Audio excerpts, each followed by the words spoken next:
الشيطان الرجيم بسم الله الرحمن الرحيم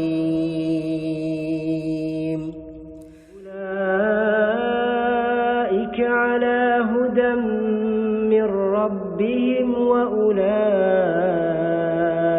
هم المفلحون. Pemirsa LKTV, sebelum kita lanjut, jangan lupa subscribe, share, like, and comment. Dan mereka itulah orang-orang yang mendapatkan hidayah dari Allah. Dan mereka itulah orang-orang yang muflih. Muflih itu bahagia. Loh, kenapa kok bisa dikatakan bahagia? Karena ini semuanya ini landasan hidup kita, baik di dunia dan akhirat. Orang belum tentu di dunia ini merasa bahagia, belum tentu di akhiratnya nanti bisa bahagia. Tetapi kalau kita mengimani dan mengamalkan semacam ini, konsep dasar kepada keimanan ini, tentu kalau dunia itu siapapun Pak, kalau mau berusaha, mau bekerja, mau apa, Allah berikan. Tetapi yang menjamin akhirat itu siapa? Yang menjamin akhirat ya Allah. Dengan apa? Dengan melaksanakan apa yang telah disampaikan ini. Dan ini kan semua alam gaib. Kita tidak tahu, akal kita pun nggak akan nyampe.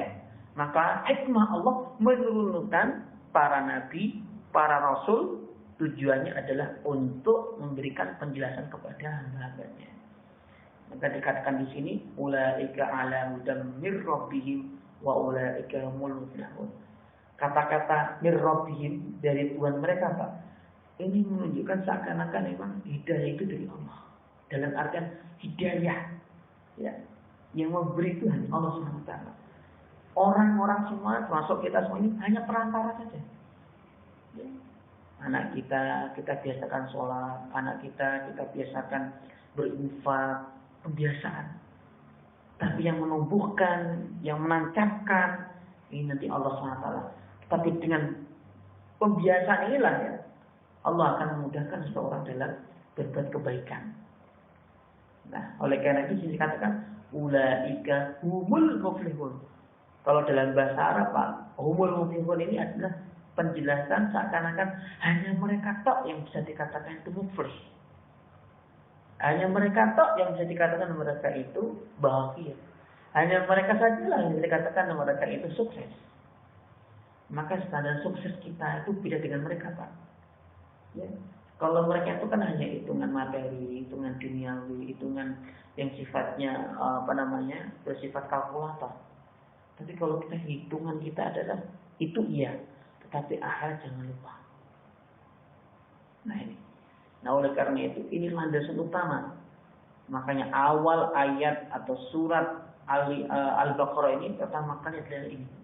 Dan inilah karakter orang yang beriman. Makanya kalau kita mengimani Allah, mengimani Rasulnya, mengimani malaikat, kitab-kitab Allah, kemudian mengimani akhirat, termasuk dari qada dan qadar ini adalah kita dikatakan beriman. Iman itu apa artinya?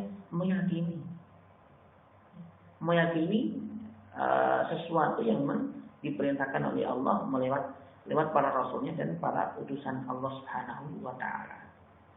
Nah, oleh karena itu sekali lagi dari mulai ayat 1 sampai ayat 5 ini semuanya menceritakan ciri-ciri kelompok pertama, yaitu kelompok orang-orang yang beriman. Nah sekarang kalau kita hitung 4 Pak, 4 alif lam ya kita hitung dalam artian untuk penjelasan itu mulai ayat 2 sampai ayat 5 ini 4 ayat ini menerangkan ciri-ciri orang beriman. Kemudian 2 ayat ini Pak, nanti ini pengelompokan ini Pak menandakan pengelompokan orang dalam artian secara akidah dan prinsip, bukan kelompok dalam artian yang lain, tapi secara akidah dan prinsip keimanan ini dibagi 3 dalam Al-Quran Pak. Kafir, mukmin, kafir, munafik.